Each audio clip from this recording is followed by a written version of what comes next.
I am Aruna Punna, working as Junior Lecturer in Botany, Government Junior College for Girls, Bongi. Today our topic is enzymes. In this class, we are going to learn about the enzyme classification and COFACT. ఈరోజు ఈ క్లాస్లో ఎంజైమ్ల వర్గీకరణ సహకారకాల గురించి నేర్చుకుందాము. Simultaneously, I teach you both in Telugu medium and English medium. Out of 6 classes, the first class is oxidoreductases, dehydrogenases. These enzymes participate in oxidation and reduction reactions. So, between two substrates, these enzymes catalyze oxidoreduction reactions. Here, for example, malate, this is substrate, plus NAD, NAD full form nicotinamide adenine dinucleotide. This is a coenzyme. In next slides, I will explain what is NAD. Okay, this is a malate dehydrogenase enzyme.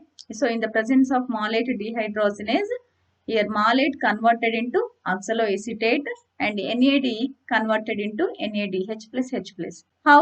Here malate means this is substrate name, dehydrogenase. From malate D means remove. How many? 2 hydrogens to remove. So, from malate 2 hydrogens removed, the released 2 hydrogens accepted by NAD. So, then NAD converted into NADH plus H plus. In this way, NADH reduced and oxaloacetate due to loss of hydrogens, this oxaloacetate oxidized. Second one is transferase. So, these enzymes are useful in catalyzing a transfer of group. Here G group except hydrogen, because transfer of hydrogen is completed in oxidoreduction reactions. So, except this hydrogen, other any groups which are transferred by these transferases. So, between two substrates, any group transfer by the activity of transferases. Example, glucose plus ATP in the presence of hexokinase converted into glucose 6-phosphate plus ADP. Here ATP, adenosine triphosphate. Adenosine has 3 phosphate groups. So what happens? ATP lost 1 phosphate, the removal one attached to the glucose. So glucose converted into glucose 6-phosphate. So the removed phosphate attach on 6th carbon of glucose. So glucose converted into glucose 6-phosphate and due to loss of 1 phosphate group, ATP converted into ADP, adenosine diphosphate. Only 2 phosphate groups are present. Here 3 phosphate, triphosphate, 3 phosphate groups are present. Third one is hydrolases. Enzymes catalyzing hydrolysis of some substrates. Those substrates have ester bonds, ether, peptide, glycosidic, carbon-carbon bonds, carbon halide bonds and PN bonds like this. So, in this way, the substrates hydrolyze, undergo hydrolysis process by the activity of hydrolases. Here one example, fructose 1,6-biphosphate in the presence of water undergo hydrolysis, and in the presence of fructose 1,6-biphosphatase enzyme and converted into fructose 6-phosphate and plus inorganic phosphate. Here fructose 1,6-biphosphate. So fructose has 2 phosphate groups. Bi means 2 phosphate groups. One phosphate group present on 1st carbon and other phosphate group present on 6th carbon. So after hydrolysis, what happens? From 1st carbon, 1 phosphate is removed. So that is why here only fructose 6-phosphate is present. The removed phosphate we have to write it as inorganic phosphate IP. మనము ఎంజైమ్లు 6 విభాగాలుగా విభజించబడ్డవి అని చెప్పుకున్నాం కదా. దాంట్లో first one ఆక్సిడోరిడక్టేజ్లు, డిహైడ్రోజనేజ్లు అని చెప్తాము. ఇవి 2 అదస్త పదార్థాల మధ్య ఆక్సీకరణ క్షయకరణ చర్యలను ఉత్ప్రేరితం చేస్తాయి. ఇక్కడ ఒక ఉదాహరణ మాలేట్ ప్లస్ ఎన్ఏడి. ఎన్ఏడి అంటే నికోటినమైడ్ అడెనిన్ డైన్యూక్లియోటైడ్. ఇది ఒక కోఎంజైమ్. తర్వాత స్లైడ్స్ లలో ఈ ఎన్ఏడి అంటే ఏంటో వివరిస్తాను. ఈ చర్య అనేది మాలేట్ డిహైడ్రోజనేజ్ ఎంజైమ్ సమక్షంలో ఆక్సలోఎసిటేట్ గా మరియు NADH ప్లస్ H ప్లస్ గా మారుతుంది. ఇక్కడ మాలేట్ అదస్త పదార్థం పేరు ఎంజైమ్ కి ఇక్కడ ఇవ్వబడింది. అట్లాగే డి అంటే కోల్పోతుంది, మాలేట్ నుండి కోల్పోతుంది. ఏం కోల్పోతుంది? హైడ్రోజనేజ్ అంటే 2 హైడ్రోజన్లను మాలేట్ నుండి కోల్పోయేటట్టు చేస్తుంది కాబట్టి ఆ పేరు ఇచ్చారు, మాలేట్ డిహైడ్రోజనేజ్. సో మాలేట్ నుండి 2 హైడ్రోజన్లు కోల్పోతే ఆ కోల్పోయిన 2 హైడ్రోజన్లను NAD స్వీకరిస్తుంది. అప్పుడు NAD అనేది NADH ప్లస్ H ప్లస్ గా క్షయకరణం చెందుతుంది. మాలేట్ హైడ్రోజన్లను కోల్పోవడం వల్ల ఆక్సలోఎసిటేట్ గా ఆక్సీకరణం జరుపుతుంది. తర్వాత రెండవది ట్రాన్స్ఫరేజ్. ఇందులో ఇక్కడ ఏదైనా ఒక గ్రూప్ హైడ్రోజన్ కాకుండా, ఎందుకంటే హైడ్రోజన్ గ్రూపు రవాణా అనేది ఇక్కడ మనం నేర్చేసుకున్నాము. ఆక్సిడో రిడక్టేజ్లు డిహైడ్రోజనేజ్లు అనేవి చేసేస్తాయి. కాబట్టి హైడ్రోజన్ తప్ప, ఇందులో హైడ్రోజన్ పాల్గొన్నది కాబట్టి హైడ్రోజన్ తప్ప మిగతా ఏ గ్రూపులైనా ఏ సముదాయాలైనా రెండు అదస్థ పదార్థాల మధ్య గనక రవాణా చేస్తే వాటిని చేసే ఎంజైమ్లని ట్రాన్స్ఫరేజ్లు అంటారు. ఇక్కడ ఉదాహరణ గ్లూకోజ్ ప్లస్ ఏటీపీ. ఈ చర్య హెక్సోకైనేజ్ ఎంజైమ్ సమక్షంలో జరుగుతుంది. ఇక్కడ వచ్చే ఉత్పన్నాలు గ్లూకోజ్ 6 ఫాస్ఫేట్ ప్లస్ ఏటీపీ. ఇక్కడ ఏం జరుగుతుంది? ఏటీపీ అంటే అడినోసిన్ ట్రైఫాస్ఫేట్. అంటే అడినోసిన్ కు 3 ఫాస్ఫేట్ సముదాయాలు ఉన్నాయి. ఈ చర్య జరిగేటప్పుడు ఏమవుతుంది? ఈ మూడిట్లలో ఒకటి గ్లూకోజ్ కి ఇవ్వబడుతుంది. కాబట్టి ఆ ఇవ్వబడినటువంటి ఫాస్ఫేట్ గ్లూకోజ్ కి వచ్చి చేరుతుంది. గ్లూకోజ్ కి ఎక్కడ? 6వ కార్బన్ కి వచ్చి చేరుతుంది. గ్లూకోజ్ లో 6 కార్బన్లు ఉంటాయి కాబట్టి 6వ కార్బన్ మీద ఫాస్ఫేట్ వచ్చి చేరింది కాబట్టి గ్లూకోజ్ అనేది గ్లూకోజ్ 6 ఫాస్ఫేట్ గా మారుతుంది. ఇక ఏటీపీ ఒక ఫాస్ఫేట్ ని కోల్పోవడం వల్ల ట్రై కాస్త డైగా అవుతుంది, అడినోసిన్ డైఫాస్ఫేట్ గా మారుతుంది. ఇక మూడవది హైడ్రోలేజ్. ఈ హైడ్రోలేజ్లు అనేవి ఏదైనా అదస్థ పదార్థాన్ని జల విశ్లేషణం జరుపుతాయి. ఈ అదస్థ పదార్థాలలో ఉండేటటువంటి బంధాలు ఏముంటాయి సాధారణంగా అంటే ఎస్టర్ బంధాలు, ఈథర్ బంధాలు, పెప్టైడ్, గ్లైకోసైడిక్, కార్బన్ హ్యాలైడ్, తర్వాత పిఎన్ బంధాలు అనేటటువంటివి, ఫాస్ఫరస్ నైట్రోజన్ బంధాలు అనేటటువంటివి ఉన్నటువంటి అదస్థ పదార్థాలను ఇవి జల విశ్లేషణం చేసేటటువంటి ఎంజైమ్లు. ఇక్కడ ఒక ఉదాహరణ ఫ్రక్టోజ్ 1,6 బైఫాస్ఫేట్. ఈ అదస్థ పదార్థము ఈ H2O నీటి సమక్షంలో జల విశ్లేషణ జరుపుతుంది. దీనికి దోహదపడే ఎంజైమ్ ఏంటంటే ఫ్రక్టోజ్ 1,6 బైఫాస్ఫేటేజ్. అప్పుడు ఏర్పడేటటువంటి ఉత్పన్నం ఏంటి? ఫ్రక్టోజ్ 6 ఫాస్ఫేట్, ఒక అసేంద్రియ ఫాస్ఫేట్. ఇక్కడ ఏమవుతుంది అంటే ఫ్రక్టోజ్ 1,6 బైఫాస్ఫేట్ అంటే అంటే 2 ఫాస్ఫేట్లు ఉన్నాయి ఫ్రక్టోజ్ మీద. ఒక ఫాస్ఫేట్ 1వ కార్బన్ మీద, ఇంకొక ఫాస్ఫేట్ 6వ కార్బన్ మీద ఉంది. ఎందుకంటే ఫ్రక్టోజ్ లో 6 కార్బన్లు ఉంటాయి. అయితే ఇప్పుడు ఏమైంది? జల విశ్లేషణం వల్ల 1వ కార్బన్ మీద ఉన్నటువంటి ఫాస్ఫేట్ తీసివేయబడుతుంది. కాబట్టి ఈ ఫ్రక్టోజ్ 1,6 బైఫాస్ఫేట్ అనేది ఫ్రక్టోజ్ 6 ఫాస్ఫేట్ గా మారింది. తొలగించబడినటువంటి ఫాస్ఫేట్ ని ఇక్కడ అసేంద్రియ ఫాస్ఫేట్ అని రాస్తాము. Out of 6 classes of enzymes, the fourth one is lyases. Enzymes catalyze removal of groups from substrates by mechanism other than hydrolysis. Already hydrolysis we learned in the hydrolases. That is why, except that one, by some mechanisms, the removal of some groups we can see from the substrates. Here, see one example, CCXY. So these are the extra groups. So these X and Y extra groups removed from the substrates. So XY plus automatically after removing between 2 C and C, double bond formation takes place. So in the product we can see double bond. And here one example, arginosuccinic acid. This is substrate. In the presence of arginosuccinase, this is separate from succinic acid. So automatically this argino converted into arginine and succinic acid converted into fumaric acid. And fifth one is isomerases. So in this we can see interconversion of optical, geometric and positional isomers. The substrates here, ribose 5-phosphate converted into ribulose 5-phosphate. This reaction catalyzed in the presence of ribose 5-phosphoisomerase. In this, there is no any bond breakage and new bond formation takes place. Only molecules and atoms only can change their place. So here we can see the shape of the substrate only we can see, but there is no any breaking and a new bond formation. Okay, and ligases. Enzyme catalyze the joining of 2 different compounds. So 2 different compounds joined by the ligases. Those compounds means those substrates which have carbon oxygen, carbon sulfur, carbon nitrogen and phosphate oxygen bonds. Like here glutamic acid, this substrate join with ammonia NH3 in the presence of ATP. So ATP releases energy. So automatically in the presence of glutamine synthetase, due to combination of glutamic acid and ammonia converted into glutamine. So ATP after releasing energy, ATP converted into ADP, adenosine diphosphate plus 1 inorganic phosphate. 6 విభాగాలలో ఎంజైమ్లలో 4వ విభాగం లయేసులు.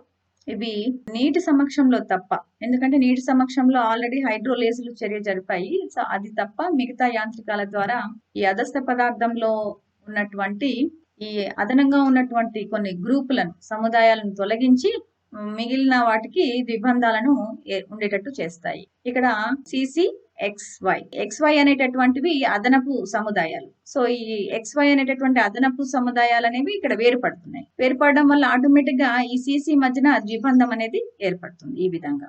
So అదనపు సమూహాన్ని ఇది తొలగించి వేసి ద్విబంధాలు ఉండేటట్టుగా చేస్తుంది. ఇక్కడ ఉదాహరణ ఆర్జినోసక్సినిక్ ఆమ్లము.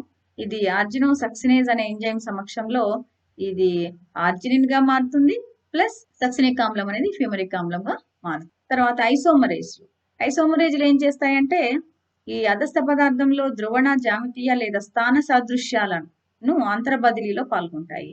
అంటే దీంట్లో ఉండే అణువులు ఏది కోల్పోదు ఇది, అట్లాగే ఏ కొత్త అణువు వచ్చి ఇక్కడ చేరదు. అణువులు, పరమాణువులు ఏవి కూడా అన్నే ఉంటాయి, సంఖ్యలో మార్పు ఉండదు. కాకపోతే వాటి యొక్క స్థానంలో మార్పు వస్తుంది. ఇక్కడ రైబోస్ 5-ఫాస్ఫేట్ అనేటటువంటి అధస్థ పదార్థం రిబ్యులోజ్ 5-ఫాస్ఫేట్ గా మారింది. దేని సమక్షంలో? రైబోస్ 5-ఫాస్ఫో ఐసోమరేజ్ అనే ఎంజైమ్ సమక్షంలో. సో దీంట్లో ఉండేటటువంటి అణువులు, దీంట్లో ఉండేటటువంటి అణువులు సేమ్ ఉంటాయి. ఆ పరమాణువులు అన్ని సేమ్ ఉంటాయి, కాకపోతే వాటి యొక్క స్థానంలో మాత్రమే మార్పు కలుగుతుంది. దాన్ని ప్రేరేపించేవి, ఉత్ప్రేరణ చేసేవి ఐసోమరేజ్ ఎంజైమ్లు. లైగేజ్లు సంయోగికాన్ని, రెండు వేరు పదార్థాలను కలిపేటటువంటి చర్యలో పాల్గొంటాయి. ఆ పదార్థాలు అధస్థ పదార్థాలలో సాధారణంగా ఎటువంటి బంధాలు ఉంటాయంటే carbon oxygen, carbon sulphur, carbon nitrogen, తర్వాత ఫాస్ఫేట్ ఆక్సిజన్ బంధాలు అనేటటువంటివి ఉంటాయి. ఇక్కడ ఒక ఉదాహరణ గ్లూటామిక్ ఆమ్లం అనేది అమోనియాతో కనుక చర్య జరిపితే ఏటీపీ సమక్షంలో, ఏటీపీ అనేది ఇక్కడ శక్తిని విడుదల చేస్తుంది.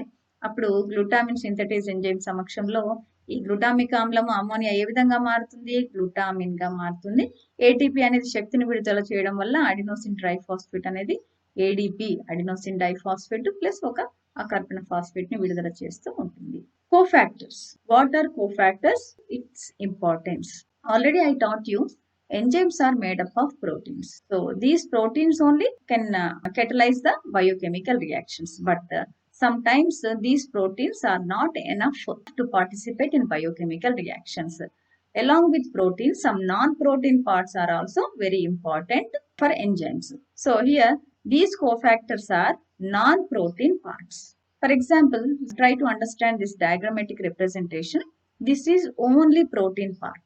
It has active site, this crevice, this dent. But here this is inactive. That means it cannot participate in biochemical reaction. This apoenzyme, only made up of protein, could not catalyze the biochemical reaction. So what happens? It has to attach with the cofactor. Cofactor is made up of non-protein. So whenever this cofactor attaches to the active site, then apoenzyme plus cofactor, we have to call it as holoenzyme. So this is activated protein. Then only it can participate in biochemical reaction. So here the substrate attached to this active site region.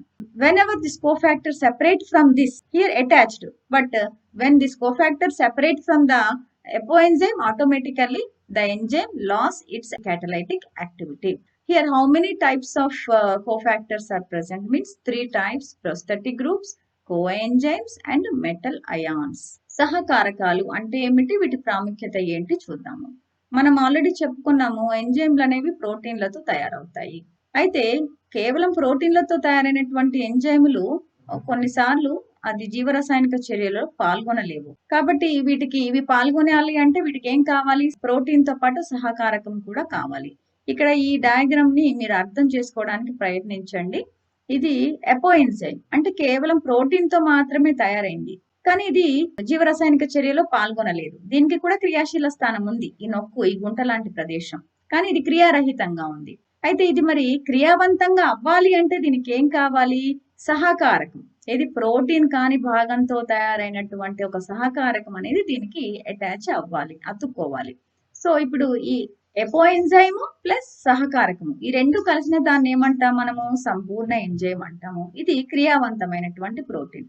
ఇప్పుడు ఇది రసాయనిక చర్యలో పాల్గొంటుంది. అంటే ఇక్కడ ఈ క్రియాశీల ప్రదేశంలో అధస్థ పదార్థం వచ్చి చేరి చర్య జరగడానికి అవకాశం. ఒకవేళ ఈ సహకారకాన్ని గనక మనం ఈ గుంట నుండి తొలగించి వేస్తే ఇది ఆటోమేటిక్ గా ఎంజైమ్ ఉన్నటువంటి ఉత్ప్రేరక క్రియాశీలత పోతుంది. ఇక మరి సహకారకాలు ఎన్ని రకాలు అంటే 3 రకాలు. ప్రొస్థెటిక్ సముదాయాలు, సహ ఎంజైమ్లు, లోహ అయాన్లు. Then the first one is prosthetic group. These prosthetic groups are made up of organic matter and they are tightly attached to the apoenzyme. So here this is, yellow part is enzyme made up of only protein. This brown part is prosthetic group. This is permanently attached, tightly attached to the apoenzyme. So this enzyme and prosthetic group is holoenzyme. Now this is the active site. Best examples for the prosthetic groups means here heme is the prosthetic group. Generally this heme type of prosthetic group is present in two enzymes. One is peroxidase and catalase. Catalase and peroxidase are name of the enzymes. In these two enzymes, heme is the prosthetic group. So what is the activity of peroxidase enzyme? Usually peroxidase enzyme catalyze the breakdown of hydrogen peroxide into water and oxygen. H2O2 splitted into water and oxygen. H2O2 is the formula of hydrogen peroxide. Here one thing you have to remember, prosthetic group is permanently attached to the apoenzyme. Prosthetic సముదాయాలు సహకారకాలలో మొదటిది. ఇవి కర్బన పదార్థాలతో నిర్మితం అవుతాయి. ఇవి ఎపోఎంజైమ్ కి దృఢంగా అంటి పెట్టుకుని ఉంటాయి. సో ఇది ఎపోఎంజైమ్ ప్రోటీన్ తో తయారైంది. ఇది ప్రోటీన్ కాని పదార్థంతో తయారైనటువంటి ప్రోస్థెటిక్ సముదాయం. ఇది ఇప్పుడు శాశ్వతంగా అంటి పెట్టుకుని ఉంటది. సో ఈ రెండింటితోటి ఏర్పడ్డది సంపూర్ణ ఎంజైమ్. దీని యొక్క క్రియాశీల స్థానం ఇది. ఇక్కడ ప్రోస్థెటిక్ సముదాయానికి ఉదాహరణ ఏంటి అంటే ఒక హీమ్ అనేటటువంటిది. ఈ హీమ్ అనేది ఏ ఏ ఎంజైమ్లలో ప్రోస్థెటిక్ సముదాయంగా ఉంటుంది అంటే ఉదాహరణ పెరాక్సిడేజ్, కెటలేజ్, ఇవి ఎంజైమ్ల పేర్లు. ఈ ఎంజైమ్లలో హీమ్ అనేది ప్రోస్థెటిక్ సముదాయంగా ఉంటుంది. ఇక పెరాక్సిడేజ్ ఎంజైమ్ ఏం పని చేస్తుంది అంటే ఇది హైడ్రోజన్ పెరాక్సైడ్ ని నీరు ఆక్సిజన్ గా విచ్ఛిన్నం చేయడంలో ఇది ఈ ఎంజైమ్ అనేది పాల్గొంటుంది. ఇక్కడ గుర్తుపెట్టుకోండి, ప్రోస్థెటిక్ సముదాయం అనేది అపోఎంజైమ్ కు దృఢంగా అంటి పెట్టుకొని ఉంటుంది. Then second one is coenzymes. So coenzymes are also made up of organic compounds, but they are loosely bound to apoenzyme. In prosthetic groups, what I taught you, they are permanently attached. Prosthetic group is permanently attached, but in this it is loosely bound to apoenzyme. So this is apoenzyme, the yellow one. This is the brown one is the coenzyme. So it is loosely arranged. Only at the time of biochemical reaction only coenzyme attaches to the enzyme. After completing the biochemical reaction, this coenzyme detaches, separate from the apoenzyme. So this is the active site. So that is why due to this detachment character, coenzymes serve as cofactors to different enzymes. It can detach and it can attach to another enzyme. That is why they can serve as cofactors to different enzyme. These coenzymes have some essential components like vitamins. What are the examples for coenzymes means NAD and NADP. They must have one supplement, that is vitamin niacin. In B complex vitamins, B3 vitamin. Niacin is the chemical name of vitamin B3. So that is why everyone must have a balanced diet. Because in balanced diet only almost all minerals and vitamins are present. Because for example here in the absence of niacin, NAD and NADP could not work. So in the absence of NAD and NADP, some enzymes could not work. So by supplying all types of minerals and nutrients to the root system, it can absorb all and all enzymes can active in proper way. In the plant body, all functions maintained. NAD full form nicotinamide adenine dinucleotide, NADP nicotinamide adenine dinucleotide phosphate. So they contain vitamin niacin. సహ ఎంజైమ్లు ఇది సహకారకాలలో రెండవది. ఇవి కూడా కర్బన పదార్థాలతో తయారవుతాయి. ఇవి అపో ఎంజైమ్ కి తాత్కాలికంగా బంధించబడి ఉంటాయి. ఇందాక నేను మీకు చెప్పాను, అదే ప్రోస్థెటిక్ సముదాయాలలో ఇది అపో ఎంజైమ్ కి శాశ్వతంగా బంధించబడి ఉంటుంది అని చెప్పాను. కానీ ఇక్కడ ఇది తాత్కాలికంగా బంధించబడి ఉంటుంది, వదులుగా అంటి పెట్టుకొని ఉంటుంది. ఇది ఎంజైమ్, అపో ఎంజైమ్ ఎల్లో కలర్ లో ఉన్నది, ఇది బ్రౌన్ కలర్ లో ఉన్నది, ఇది సహ ఎంజైమ్, ఇది క్రియాశీల స్థానము. ఇది కేవలం జీవరసాయనిక చర్య జరిగేటప్పుడే ఇది అంటి పెట్టుకొని ఉంటుంది. ఇక చర్య జరిగిన తర్వాత ఇది దీని నుండి వెళ్ళిపోయి ఇంకొక ఎంజైమ్ ని అంటి పెట్టుకొని ఉంటుంది. కాబట్టి వీటి యొక్క ప్రత్యేకత ఏంటంటే ఈ సహ ఎంజైమ్లు అనేవి అనేక ఎంజైమ్లకు సహకారకాలుగా పనిచేస్తాయి. సహ ఎంజైమ్లలో కొన్ని విటమిన్లు కూడా ఉంటాయి. ఇక్కడ ఒక ఉదాహరణ, సహ ఎంజైమ్లకు NAD, NADPలు అనేవి ఉదాహరణ. NAD, NADPలలో ఒక ఆవశ్యకమైనటువంటి విటమిన్ ఉంటుంది, నయాసిన్. ఈ నయాసిన్ ఉంటేనే ఈ విటమిన్లు పనిచేస్తాయి. నయాసిన్ ఏంటి అంటే బి కాంప్లెక్స్ విటమిన్లలో విటమిన్ B3 యొక్క రసాయనిక నామం. అందుకే మనం తీసుకునే ఆహారంలో సంతులన ఆహారం తీసుకోవాలి. అందులో అనేక రకాల ఖనిజ లవణాలు, విటమిన్లు ఉండటం వల్ల ఇప్పుడు ఫర్ ఎగ్జాంపుల్ నయాసిన్ లేకపోతే NAD, NADP పనిచేయదు. ఈ NAD, NADP లేకపోతే ఎన్నో రకాల చర్యలు పనిచేయవు. కాబట్టి మనం తీసుకునే ఆహారంలో కానీ మొక్క యొక్క వేరు వ్యవస్థకు కానీ మనం ఇలాంటి అనేక రకాల పోషకాలను కనుక అందించినట్లయితే వాటిలలో అనేక సహాయ ఎంజైమ్లు అనేవి బాగా పనిచేసి అన్ని రకాల రాసాయనిక చర్యలు అనేవి బాగా జరిగి అవి ఆరోగ్యంగా పెరుగుతాయి. తర్వాత ఎన్ఏడి ఫుల్ ఫామ్ ఏంటి అంటే నికోటినమైడ్ అడెనిన్ డైన్యూక్లియోటైడ్. ఎన్ఏడిపి అంటే నికోటినమైడ్ అడెనిన్ డైన్యూక్లియోటైడ్ ఫాస్ఫేట్. వీటిలలో ఏముంటుంది అంటే నయాసిన్ విటమిన్ అనేవి కలిగి ఉంటాయి. Third one is metal ions. Metal ions are made up of inorganic compounds. Prosthetic and coenzymes are made up of organic, but metal ions are made up of inorganic compounds. These are some are tightly and some are loosely attached to the coenzyme. So these metal ions form coordination bonds with active site and substrate. Here, what is the best example for the metal ion means zinc.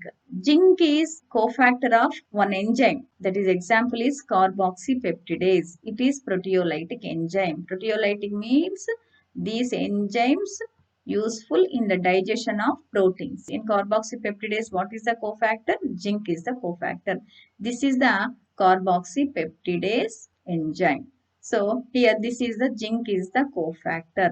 These are the active site. This is the substrate. So here zinc is forming coordination bonds with substrate and with active site. లోహ అయాన్లు మొదటి రెండు prosthetic సముదాయాలు సహాయ ఎంజైమ్లు అనేవి కర్బన పదార్థాలతో నిర్మితం అవుతాయి, కానీ ఇది మాత్రం అకర్బన పదార్థాలతో నిర్మితం అవుతుంది. ఎపో ఎంజైమ్ తోటి ఇవి కొన్ని ఈ లోహాయాన్లు వదులుగా అంటి పెట్టుకొని ఉంటాయి, కొన్ని దృఢంగా అంటి పెట్టుకొని ఉంటాయి. ఇక లోహాయాన్లు అనేటటువంటివి ఏం చేస్తాయి అంటే ఎంజైమ్ యొక్క క్రియాశీల స్థానంతో అదస్థ పదార్థంతో సమన్వయ బంధాలను ఏర్పరుస్తాయి. ఇక్కడ మీకు దీనికి ఒక ఎగ్జాంపుల్ ఏంటి అంటే ఈ జింక్ అనేది ఈ కార్బాక్సీ పెప్టిడేజ్ అనే ఎంజైమ్ కి సహకారకంగా ఉంటుంది. ఇక్కడ సహకారకం జింక్. ఏ ఎంజైమ్ కి సహకారకంగా ఉంటుంది? Carboxy peptidase. కార్బాక్సీ పెప్టిడేజ్ అనేది ఏంటి? ఒక ప్రోటియోలైటిక్ ఎంజైమ్. ప్రోటియోలైటిక్ ఎంజైమ్లు అంటే ప్రోటీన్లను జీర్ణం చేయడానికి ఉపయోగపడే ఎంజైమ్లను ప్రోటియోలైటిక్ ఎంజైమ్స్ అంటారు. దాంట్లో ఒక ఉదాహరణ కార్బాక్సీపెప్టిడేజ్. దీనికి జింక్ సహకారకంగా ఉంటుంది. ఇది కార్బాక్సీపెప్టిడేజ్ యొక్క ఎంజైమ్ యొక్క ఇది డయాగ్రామ్. ఇది నొక్కులు అనేటటువంటివి ఇవి క్రియాశీల స్థానాలు.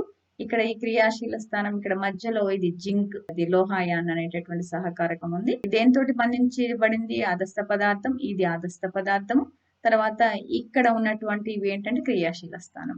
సో ఈ క్రియాశీల స్థానంతో తర్వాత ఈ అదస్థ పదార్థంతో ఇది ఏం చేసింది? జింక్ సమన్వయ బంధాలను ఇక్కడ ఏర్పరిచింది. ఈ విధంగా ఇవి ఉంటేనే ఇవి ఎంజైమ్లన్నీ కూడా నిర్దిష్టంగా చర్యలో పాల్గొంటాయి. ఎంజైమ్స్ లెసన్ అనేది కంప్లీట్ అయిపోయింది. If you like this video please share and subscribe to my channel. Thank you. The 2 marks and 4 marks question and answers of enzymes lesson both in Telugu medium and English medium are in the description.